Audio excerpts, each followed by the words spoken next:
मैं खान साहब आपको ये बताना चाहता हूं कि हम में से कोई भी गद्दार नहीं है। हम लोग गद्दार नहीं हैं। आपने अरकान कौमी असेंबली को गद्दार करार दे दिया है। और मैं तो था भी नहीं वोटिंग में। मैं तो दिल में तकलीफ थी, अस्पताल में था मैं, और मैं जब पहुंचा तो बहुत देर हो चुकी थी, दरवाजे बंद थे। मैंने तो वोट दिया ही नहीं और आपने मुझे गद्दार करार दे दिया। अब दूंगा। कल तक तुम्हारे साथ था गद्दार, अब उनके साथ होंगे जो गद्दार नहीं है।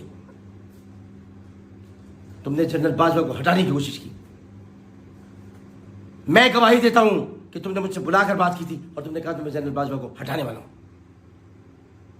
बहुत बड़ी बात कह रहा हूं मैं, और भी बहुत कुछ जानता हूं। अगर बता दिया तो कयामत आ जाएगी।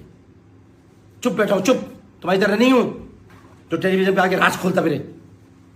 तुम्हारी तरह नहीं हूं जो चिट्ठियां लहरा के झूठे खत, जाली खत दिखाते रहे। जाली खत है वो, जाली खत है। लिखाया गया वो खत असद साहब से, और शाह महमूद कुरैशी इसमें शामिल है। चुप हूं तो चुप रहने दो, चुप रहने दो, चुप। और तुम भी चुप। तुमने फौज में बगावत कराने की कोशिश की। तुमने कोशिश की कि एक कोर कमांडर को सामने लाकर तुम आर्मी चीफ को हटा दो, हमारे भाजपा को हटा दो। हटा के देखो, तुम्हारा बाप नहीं हटा सकता, तुम्हारा बाप भी हटा नहीं सकता। हटाओ, कर लो कोशिश।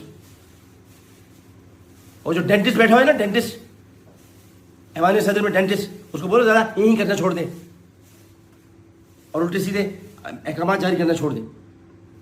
अब मैं ये बात कहना चाहता हूँ ख़ास तौर पर कि जिसकी हम सियासत को बुरा कहते रहे, जिसके लिए हम बुरा भला कहते रहे कि ये फारिग आदमी है, सियासत की सबसे बड़ी बीमारी आसिफ अली जरदारी, ये आसिफ अली जरदारी नहीं, ये आसिफ अली बेदारी बन के सामने आया।